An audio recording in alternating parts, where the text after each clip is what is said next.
नमस्कारम. ओम श्री परमात्मने नमः.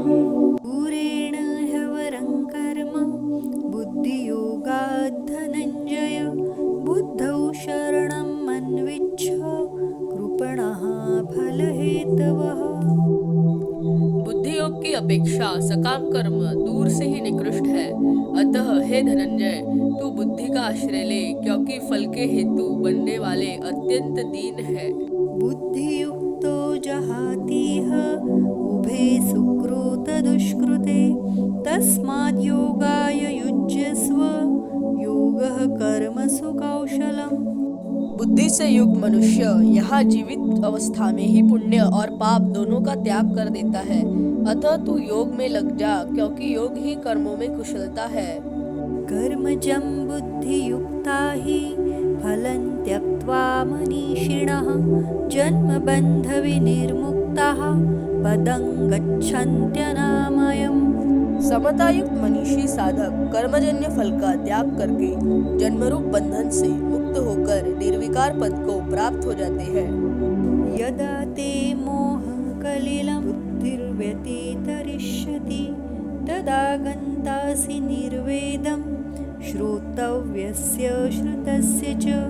जिस समय तेरी बुद्धि मोह रूपी दलदल को तर जाएगी, उसी समय तू सुने हुए और सुनने में आने वाले भोगों से वैराग्य को प्राप्त हो जाएगा। श्रुति विप्रतिपन्ना ते यदा स्थास्यति निश्चला समाधावचला बुद्धिस्तदा योगमवाप्स्यसि.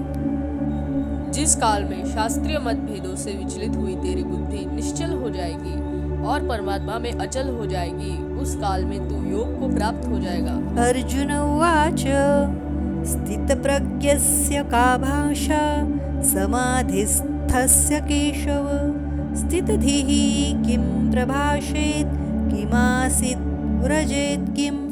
अर्जुन बोले, हे केशव, परमात्मा में स्थित स्थिर बुद्धि वाले मनुष्य के क्या लक्षण होते हैं? वह स्थिर बुद्धि वाला मनुष्य कैसे बोलता है, कैसे बैठता है और कैसे चलता है? श्री भगवानुवाच प्रजहाति यदा कामान् सर्वान् पार्थ मनोगतान् आत्मन्नेवात्मना तुष्टः स्थितप्रज्ञस्तदोच्यते. श्री भगवान बोले, हे पृथानंदन, जिस काल में साधक मनोगत संपूर्ण कामनाओं को अच्छी तरह त्याग कर देता है और अपने आप से अपने आप में ही संतुष्ट रहता है, उस काल में वह स्थित प्रज्ञ कहा जाता है। दुःखेष्वन् उद्विग्नमनः सुखेषु विगतस्पृहः वितराग भयक्रोधः स्थितधीर्मुनिरुच्यते. दुखों की प्राप्ति होने पर जिसके मन में उद्वेग नहीं होता और सुखों की प्राप्ति होने पर जिसके मन में स्पृहा नहीं होती तथा जो राग भय और क्रोध से सर्वथा रहित हो गया है, वह मननशील मनुष्य स्थिर बुद्धि कहा जाता है। यः सर्वत्रान्भिस्नेहस्तत्तत् प्राप्य शुभाशुभं नाभिनन्दति न द्वेष्टि तस्य प्रज्ञा प्रतिष्ठिता. सब जगह आसक्ति रहित हुआ जो मनुष्य उस शुभ अशुभ को प्राप्त करके न तो अभिनंदित होता है और न द्वेष करता है, उसकी बुद्धि प्रतिष्ठित है। यदा संहरते चायं कूर्मोऽङ्गानीव सर्वशः इन्द्रियाणीन्द्रियार्थेभ्यस्तस्य प्रज्ञा प्रतिष्ठिता. जिस तरह कछुआ अपने अंगों को सब ओर से समेट लेता है, ऐसे ही जिस काल में यह कर्मयोगी इंद्रियों के विषयों से इंद्रियों को सब प्रकार से समेट लेता है, तब उसकी बुद्धि प्रतिष्ठित हो जाती है। विषया विनिवर्तन्ते निराहारस्य देहिनः रसवर्जं रसोप्यस्य परं दृष्ट्वा निवर्तते. निराहारी मनुष्य के विषय तो निवृत्त हो जाते हैं, पर रस निवृत्त नहीं होता, परंतु स्थित प्रज्ञ मनुष्य का तो रस भी परमात्मा तत्व का अनुभव होने से निवृत्त हो जाता है।